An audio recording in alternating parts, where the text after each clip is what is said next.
नमस्कार प्रेक्षकांनो, ठरलं तर मग मालिकेच्या आजच्या भागात म्हणजेच 21 फेब्रुवारीच्या भागात आपल्याला एक जबरदस्त ट्विस्ट पाहायला मिळणार आहे. पण त्याआधी जर तुम्ही माझ्या चॅनलवर नवीन असाल तर माझ्या चॅनलला प्लीज सबस्क्राईब करा. तर प्रेक्षकांनो, इथे आता सायलीने कुसुमला फोन केलेला असतो. तेव्हा कुसुम म्हणते, चला बाई, आली म्हणजे आमची आठवण आज. नाहीतर मला तर वाटलेलं 15 दिवसातून एकदाच फोन करशील की काय, असं ती हसतच म्हणत असते. तेव्हा मधुभाऊ हे थोडेसे खोकतात, तर त्यांचा आवाज हा सायलीला येतो फोन चालू असल्यामुळे. म्हणून ती विचारते, आज मधुभाऊ घरी आहेत का? ते अजून गेले नाहीत का ग कुसुमताई? तर ती म्हणते, कुठे ग? सायली बोलते, अगं दररोज जामिनाच्या नियमांनुसार सही करायला जावं लागतं ना त्यांना. तर कुसुम म्हणते, हो ग, पण त्या जोशी वकिलांनी सांगितलं की रोज नाही आला तरी चालेल. तर सायलीला थोडा संशय येतो. ती म्हणते, अगं पण जामिनाच्या अटी आहेत त्यावर कुसुम म्हणते, हो, पण आता जोशी वकील म्हणाले तर तसं चालत असेल ना बहुतेक. आपल्याला कुठे काही सगळं माहिती आहे. त्यावर आता सायलीला जरा डाऊटच येतो. ती म्हणते, बरं, मी जरा यांच्याशी बोलून तुला फोन करते. सायली आता अर्जुनला फोन लावते. इथे अर्जुन व चैतन्य एकत्र कोर्टात जात असतात. त्यात सायलीचा फोन येतो. तेव्हा सायली अर्जुनला सांगते की कुसुमताईंचा फोन आलेला. ती म्हणाली, जोशी वकिलांनी मधुभाऊंना कोर्टात येऊ नको असं सांगितलंय सही करायला. तेव्हा अर्जुन खूपच रागावतो. तो म्हणतो, मधुभाऊंनी जर सही नाही केली तर त्याचा स्ट्रेट अवे अर्थ हाच होतो की मधुभाऊंची बेल जंप केली आहे, त्यांना अटक होऊ शकते. हे ऐकून सायली खूपच घाबरते. तेव्हा सायली व अर्जुनला समजवायला लागते की तो जोशी वकील मधुभाऊंना मिसगाईड करतो, ज्याने तेच फसतील. अर्जुन म्हणत असतो, जोशी वकील असं काहीतरी करेल हे मला माहीतच होतं, पण आता तो त्यांना डायरेक्ट जेलमध्ये पाठवायला निघालाय. सायली विचारते, मग आता काय करायचं? अर्जुन म्हणतो, तुम्ही लगेच मधुभाऊंना फोन करा व त्यांना सांगा की एकही दिवसाचं अटेंडन्स मिस होऊ देऊ नका. म्हणून ती म्हणते की सांगते मी त्यांना लगेच, व ती लगेचच कुसुमताईला फोन करते. अर्जुन बरोबरचं सगळं बोलणं ती कुसुमताईला सांगते व मधुभाऊंना आत्ताच्या आत्ता जाऊन पोलीस स्टेशनला सही करायला सांगते, नाहीतर त्यांना अटक होईल असं ती कुसुमताईला सांगते. तर कुसुम म्हणते की मधुभाऊ ऐकणार नाहीत, त्यांचा जोशी वकिलांवर जास्त विश्वास आहे. तर सायली म्हणते, जर मधुभाऊंचा तुझ्यावर विश्वास बसला नाही तर तूच मधुभाऊंसमोर त्या जोशी वकिलांना फोन लाव व त्यांना पोलीस स्टेशनबद्दल विचार. कुसुमताई म्हणते, ठीक आहे, मी करून बघते. आता कुसुमताई फारच हुशारीने मधुभाऊंना पोलीस स्टेशनला घेऊन जाते.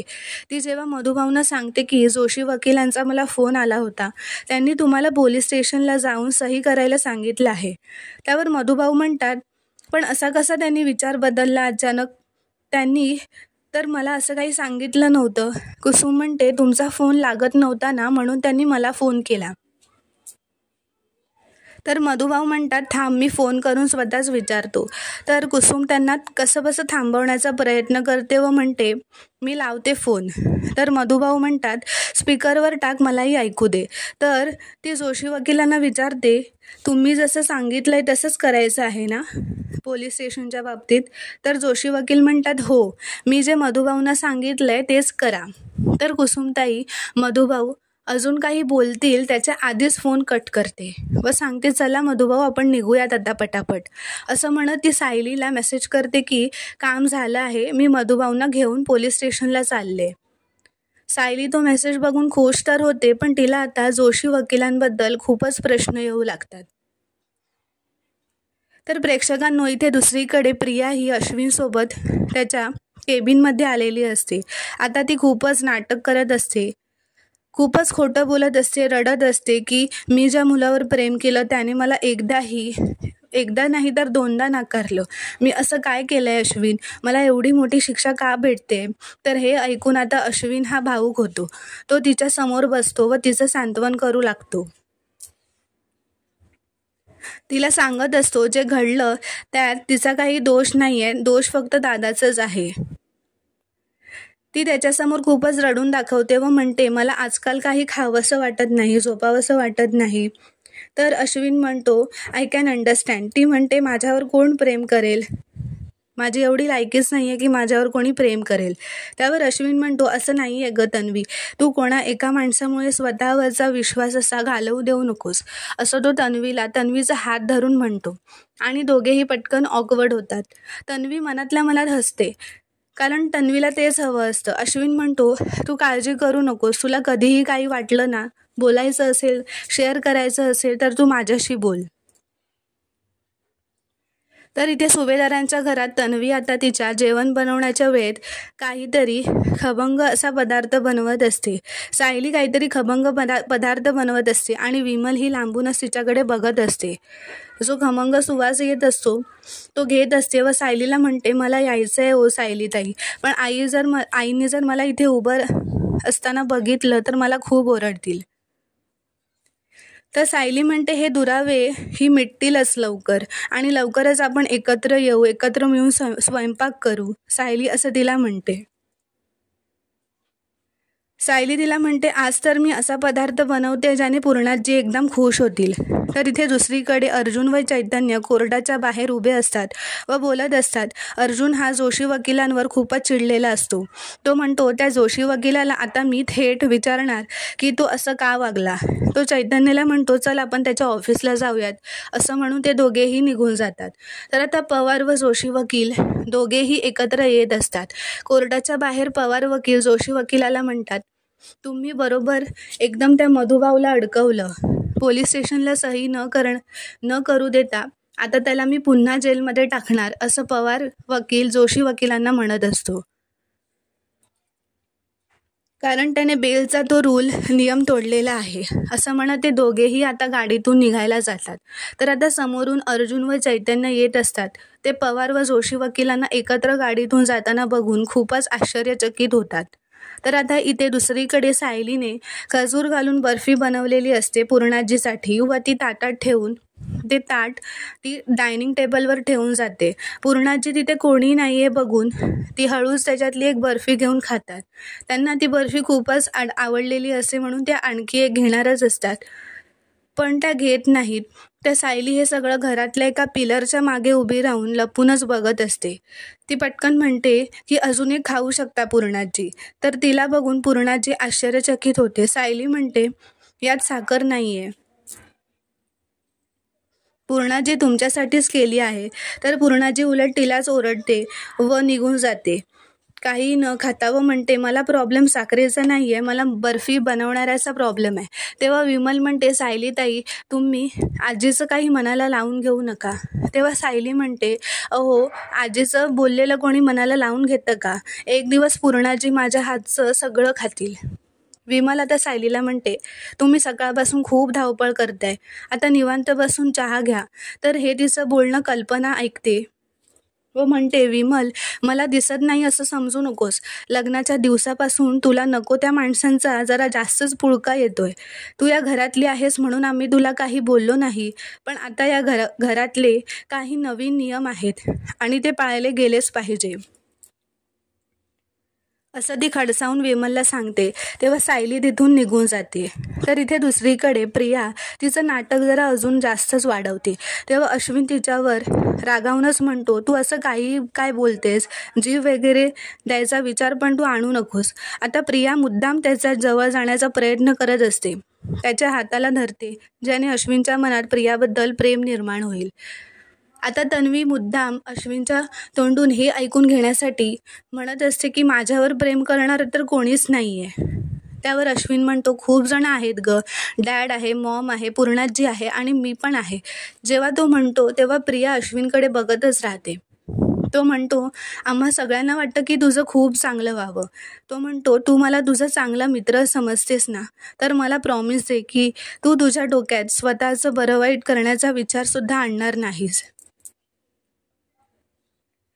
ती पण म्हणते की मी प्रॉमिस तर नाही देऊ शकत, पण आज तुझ्याशी बोलून मला वाटलं की माझी पण काळजी करणारा कोणीतरी आहे. इथे दुसरीकडे अर्जुन म्हणत असतो की या जोशीच्या गाडीमध्ये हा पवार काय करतोय, काहीतरी गडबड नक्कीच आहे. तर आता पवारला महिपतचा फोन येतो. महिपतने पवार व जोशी दोघांना बोलावलेलं असतं. तर पवार म्हणतो, हो साहेब, आम्ही दोघंही एकत्र आहोत, आम्ही लगेचच निघतो. हे बोलणं अर्जुनने ऐकलेलं असतं. ते दोघेही विचार करू लागतात की हा साहेब कोण आहे ज्यांनी या दोघांना एकत्र बोलावलं आणि हे दोघेही एकत्र निघाले. यांचा पाठलाग करायला हवा असं म्हणत ते दोघेही त्यांचा पाठलाग करायला निघतात. तर इकडे किल्लेदारांच्या घरी रविराज व प्रतिमा कॉफी घेत असतात.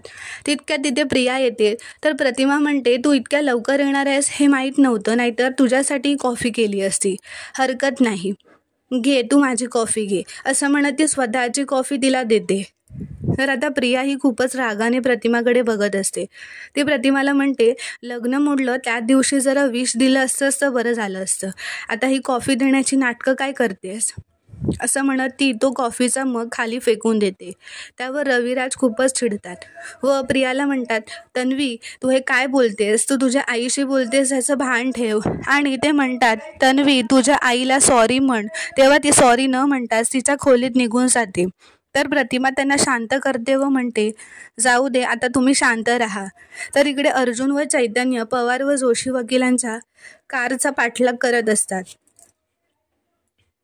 तेव्हा ते बघतात की आता पवार व जोशी वकिलांची कार थांबते आणि बाजूलाच एक कारमधून महिपत उतरतो व ते दोघेही वकील महिपतला भेटायला आलेले असतात व महिपतला सामील असतात हे अर्जुन आणि चैतन्याला समजतं. तेव्हा ते दोघेही खूप शॉक होतात. अर्जुन म्हणतो, हा जोशी महिपतचा माणूस आहे. तर आता रात्र होते तेव्हा पवार व जोशी वकील दोघेही महिपतच्या घरी असतात. महिपत जोशी वकिलाला विचारत असतो की तू फेकलेला बॉम्ब अजून फुटला नाही का? तर जोशी वकील म्हणतो, हो मी त्या म्हाताऱ्याला सांगितलं तर होतं की पोलीस स्टेशनला जाऊ नकोस म्हणून. महिपत म्हणत असतो की तो थेरडा आला नाही, थेरड्याने सही केली नाही म्हणून त्याला आत टाकलं. असा आलाय का फोन, असं विचारतोय का कोण तुला पोलीस स्टेशनमधून? तेव्हा त्यावर जोशी वकील बोलतो, येईल फोन, आपण थोडी वाट बघूया. त्यावर महिपत त्यालाच ओरडत म्हणतो, ए जोशा वाट बघ तू. महिपत शिकरे वाट बघत नसतो, आत्ताच्या आत्ता फोन लाव त्याला. तर आता जोशी वकील पोलीस स्टेशनला फोन लावतो व एका हवालदाराला विचारतो की मी जोशी वकील बोलतोय, मधुकर पाटलांचा वकील. आज मधुकर पाटील सही करायला आले होते का? त्यावर तो पोलीस हवालदार म्हणतो, हो आले होते, थोडे उशिराच आले, पण ते सही करून गेले. हे ऐकून जोशी वकील एकदम शॉकच होतो. त्याच्या चेहऱ्याकडे बघूनच महिपतला कळतं व त्याला रागातच तो विचारतो, खाल्ली का माती जोशाने, पटकन बोल असं तो म्हणतो. त्यावर जोशी वकील बोलतो, कसं काय माहीत नाही हो, पण पाटलाने सही केली. तेव्हा पवार वकील म्हणतो, म्हणजे तुमच्या वकिलाने तुमचंच ऐकलं नाही, कमाल झाली. तर आता महिपत हा उठून सुरा शोधत असतो आणि हातात घेऊन जोशी वकिलाकडे बघतच तो सुरा घेऊन हातात घेऊन बसतो व त्याला म्हणतो की मी तुला छोटंसं काम सांगितलं होतं, ते पण तुला जमलं नाही, काय करू मी तुझं ते सांग. तर जोशी वकील घाबरूनच म्हणतो, थांबा साहेब, मी त्या पाटलालाच फोन करून विचारतो, त्यांनी असं का केलं ते. असं म्हणत तो कुसुमताईला फोन लावतो. कुसुमताई मधुभाऊंचा फोन उचलते व म्हणते की कोण आहे म्हणून. तर जोशी वकील म्हणतो की मला मधुभाऊंशी बोलायचं आहे. तर कुसुमताई म्हणते, मधुभाऊ जरा बाहेर गेलेत, पण ते फोन त्यांच्या घरी ठेवून गेले आहेत. तर वकील म्हणतो, मी त्यांना पोलीस स्टेशनला जाऊ नको असं बजावलं होतं, तरी ते का गेले? तर कुसुमताई थोडी ॲक्टिंग करतच म्हणते, कारण कुसुमताईला तर सगळं खरं कळलेलं असतं. तेव्हा ती म्हणते, अच्छा तुम्ही जाऊ नका असं म्हणालात होतात का? आम्हाला तर वाटलं की तुम्ही जा असं म्हणालात.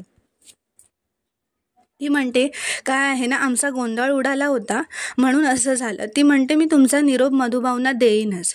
तर इथे महिपत हा खूपच चिडलेला असतो जोशी वकिलांवर. तर जोशी वकील पवारांना म्हणतात, घाबरतच म्हणतात की आपण आता जरा निघूया इथून. तर इथे सुभेदारांच्या घराबाहेर छान अशी 7 टिपक्यांची रांगोळी काढलेली असते आणि पूर्णाजींना ती रांगोळी खूपच आवडलेली असते आणि पूर्णाजींना असं वाटत असतं की ती रांगोळी विमलने काढली आहे, म्हणून त्या कल्पनाला सांगतात, माझं पाकीट घेऊन ये व विमलला जवळ बोलावतात. तर इथे सायली स्वयंपाक करत असते. पूर्णाजी विमलला बोलावून म्हणतात, माझ्याकडून हे प्रेमाचं बक्षीस म्हण. तिला काही पैसे देतात पण विमलला काही कळत नाही की हे कशाबद्दल आहे. तेव्हा पूर्णाजी म्हणते, अगं मी आता दारात बघितलं 60 ठिपक्यांची रांगोळी आजकाल बघायला कुठे मिळते, पण तू किती छान काढली आहेस, तुला भेट म्हणून हे मी तुला दिलंय. तेव्हा विमल म्हणते, इतकी सुंदर रांगोळी काढण्यासाठी हातात कला असावी लागते. ती म्हणते, पण ती कला माझ्यात नाही आहे, ही रांगोळी मी नाही सायलीताईंनी काढली आहे. तेव्हा पूर्णाजींचा चेहरा जरा पडतो हे ऐकून. विमल म्हणते, तुमच्या कौतुकावर माझा नाही तर सायलीताईंचा हक्क आहे. तेव्हा